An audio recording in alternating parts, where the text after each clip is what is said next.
Hi, and welcome to the Post to Profit Masterclass. I'm so happy that you're here, and I'm so excited to share with you a few tips that are going to help you bring in a little bit more strategy and intention to your social media and actually help it to fit in with your lifestyle as well. So we're going to get right to it. I'm quickly going to run through the 4 pillars of social media success just so that you know what's coming your way, and then we'll get down to the nitty-gritty on each of them. So the first thing that we're going to look at is brand clarity. So posting on social media just because you feel like you should is not going to get you a lot of traction.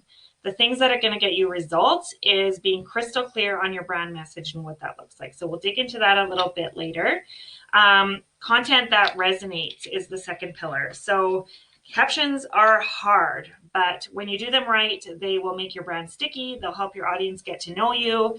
They're going to invite them into interacting and engaging with you, and of course, buying from you in the end.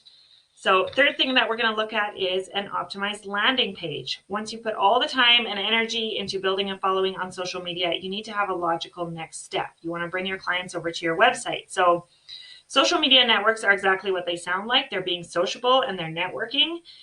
Your website, on the other hand, is there to close the deal. Fourth thing that we need to look at is a follow-up strategy. So many small business owners skip this step, and it just might be the most important one. So social media changes every day, and you need to make sure that you're still able to serve the most interested people in your audience, even as that happens. So in a nutshell, these are the elements that you need in order to make social media have social media really make a difference on your bottom line. So let's start with brand clarity. The first thing that comes to mind when we think of a brand is a pretty logo or a website or a color palette. That's the first thing that we jump into when we're creating a brand, right? The visuals are fun, right? So, but the thing is that a brand really is an experience. That's what people are talking about when we're not in the room, and that's what our brand is. So every touch point that your customer has with you, from first discovering you to having that first conversation with you, to getting to know, like, and trust you, to purchasing from you, and even beyond the purchase, like, what does that experience look like?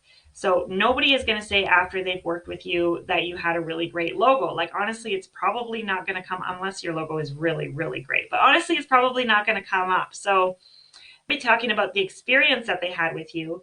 So how can you make that experience the best that it can possibly be? There are a couple of things that you need to look at.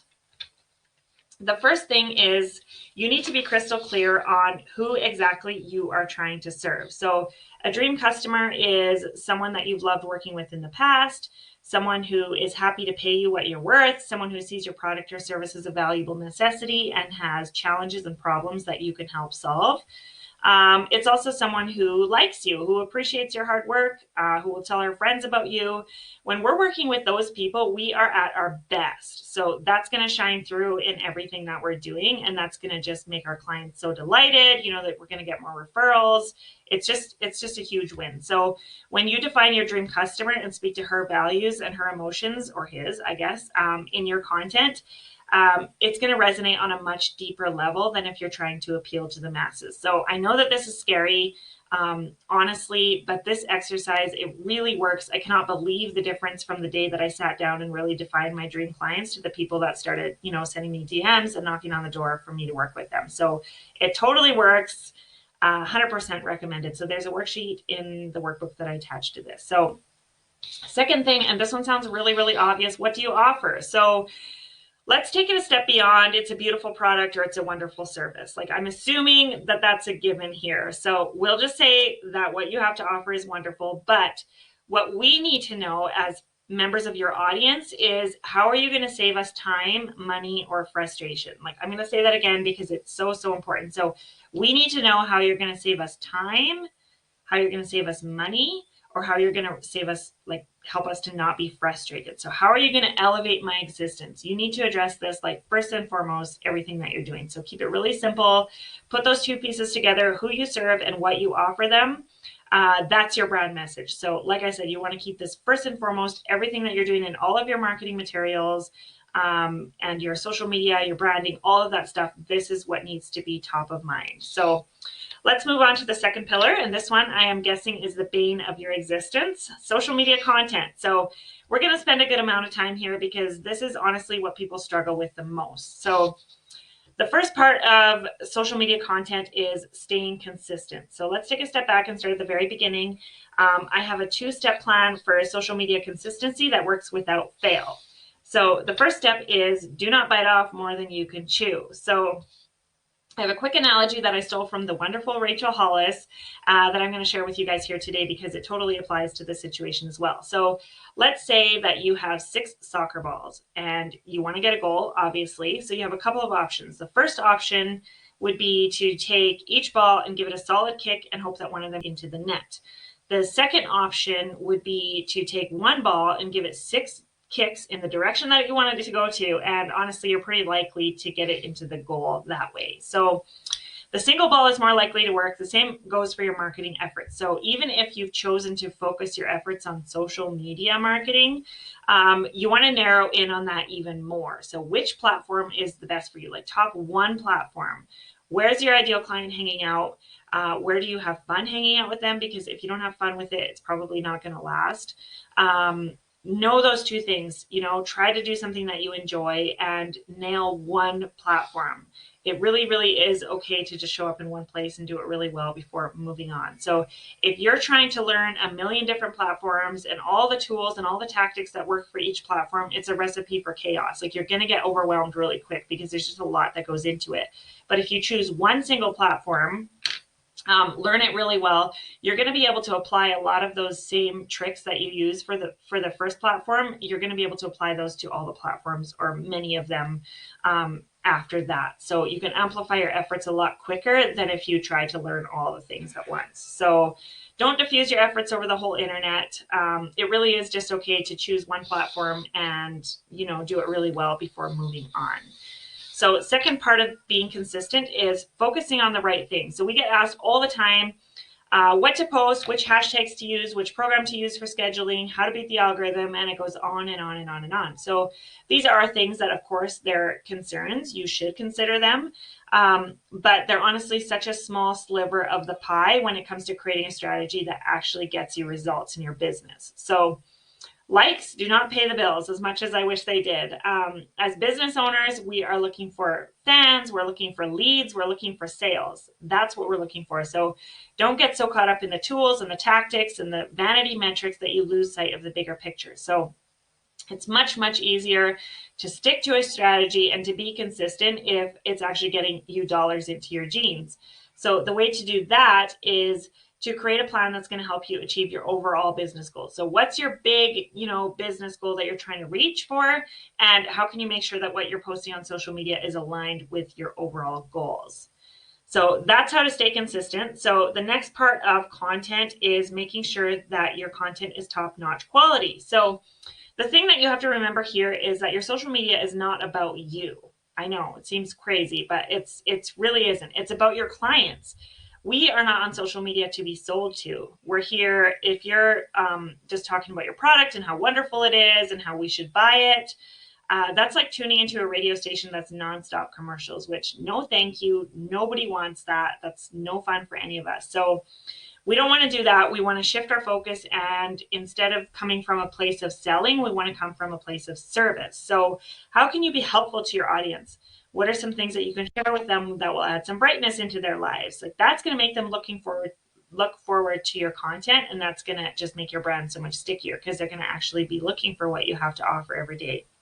So serve your audience and serve them really well. So another thing is, as far as the top-notch quality of your content, what we're trying to do here is make our brand, I've said it a few times, sticky. Like we want it to stick in people's minds. We want to be the first person that comes to mind when you think of your industry, fill in the blank. So when you're first coming up with your caption, don't feel like it has to be super polished and professional. Like you want the first draft, you just want to get it out of your head and onto the paper. So just start out by saying, answer that FAQ, how can you help your audiences? Start out by just answering the question, what I really want to say is, and then just blurt. You can finesse it a little bit later, but honestly, just getting it from your head and onto the paper as quick as possible is going to help you to hang on to your natural tone of voice. And it probably honestly needs much less editing than you think it does. So blurt it out, come back to it for the spelling and grammar, and then cull out any, unnecessary fluffy stuff. Like, you want to get right to the point as much as possible. And I'm so guilty of this because my captions are long. But you want to keep it as concise as you can. Make sure that you're really not wasting people's time and adding to the noise on social media. You want to be valuable, so keep it as concise as you can. Play with it until you find a tone that feels natural and true to you, and then just run with it. So there's no hard and fast rules here. Just really, honestly, it doesn't happen overnight. So the more that you do it, the more you're going to get comfortable with it, and the more that your voice is going to come through. So know your audience, them, your business, your brand. Just let it shine through. And the more you do that, the stickier that your brand and your social media are going to be. So I'm also, one last thing I'm going to touch on here as far as the quality content goes is engagement. So engagement is also one of our most frequently asked questions. So there's a few things that work really well for us as far as that goes. So first thing, start really small. Tell your audience what you want from them. This is ridiculous, but I cannot believe what a difference that it makes when I ask for the double tap or the save or the tag a friend. Like, don't do this on every post, but if it can flow naturally with the rest of your caption, totally just tack it on the end and be like, hey, this is what I want you to do. You just tell them, and it's amazing. People do it. Second thing is, I know that a lot of the advice out there is to ask questions to get more engagement, right? So we're trying to ask questions, and a lot of times it's not working. And there's a few reasons for that. The first one is the ask is too big, like the question is too deep. So don't ask us to bare our heart and soul on Instagram caption on your public profile. And never mind Instagram, Facebook is even worse because all of our friends are going to see that. So I am not comfortable with that. I'm not going to share, vulnerable stuff on someone else's. I'm probably not anyway. So it's probably not going to happen. So if you are looking for that level of relationship or conversation, then I would say move that to the DMs if you can. So as far as just on an Instagram caption, you can do it. It does work for some people, but generally speaking, it doesn't really work. And on the other side of the spectrum, don't ask us to share our opinion about the weather, right? We're not going to take a bunch of time out of our lives to sit here and chat about the weather. We may or may not live where you live. It's not that exciting. We're just going to scroll right on by if it's a really generic, why should we care kind of question. So if you are going to ask a question, so now that I've told you what not to do, if you are going to ask a question, make it relatively easy to answer. Honestly, we're all pretty happy to share our own opinion. So if it's kind of a knee-jerk response, we're usually pretty happy to do that. Or our favorite fill in the blank, like an emoji response. I mean, I know those are not ideal, but just quick, easy, that's kind of the questions that we want to ask here. So entertaining questions are good. So third thing is, what you want to do is to get your audience into the habit of engaging with you. So a really good place to do this is in stories. So I know that the feed is getting less popular, and I know that I'm talking a lot about Instagram as well. So stories on Instagram, polls, question stickers, they're like a brighter, shinier, more exciting version of the double tap, honestly. So they're super easy to engage with. They're fun. Take advantage of them. So, do stories, get engagement there and that way. So it's really fun. It's really easy. And another really great thing that I love about stories is the DM. So if you do want to ask those a little bit more personal questions and get to know your audience on that level, get them into a conversation behind the scenes, and it works awesome. So good things happen in DMs, seriously. So that's where relationships are built, 100%. Fourth thing, as far as engagement, the biggest ask on social media is to invite your audience off of the platform and onto your blog or website or newsletter list. So yes, that's a big ask. I do find engagement is kind of a snowball effect. Once they get into the habit of doing those little things, they're much more likely to do the big things. So, use them all. Don't expect it right out the gate if you haven't gotten a lot of engagement in the past, but absolutely you can do this. So big ask, but the most effective if you do it right. So we're going to move on to the final pillars, because that's where that kind of comes into play. So next thing that you want to do is optimize your landing page. So we're going to just really briefly touch on this one because I've included a quick checklist in your workbook, and honestly, it's pretty self-explanatory. So the goal of your website is to convince potential customers that you can help them accomplish a change that they desire. So you have about 5 seconds to answer what you offer, how will it make my life better, and we touched on that a little bit with the time, money, and frustration thing, and what do I need in order to buy it? So those are the 3 questions, 5 seconds. What do you offer? How will it make my life better? And what do I need in order to buy it? So a landing page, it's kind of like a first date. You don't want to overwhelm your visitors with too many details. You want to keep it really simple and clear and focused. So make your landing page match up to whatever call to action you're asking on social media. So don't just do a generic, like, this is my website. Like, if you're asking for something on social media, or you have an offer that you're promoting, make your landing page that you're guiding them to match up to the action that you're asking for on social media. So that's pretty much it for that one. And then, dun, dun, dun, dun, this one is so exciting. This is where the magic really starts to happen. So follow-up strategy. The internet play is a very, very, very big place.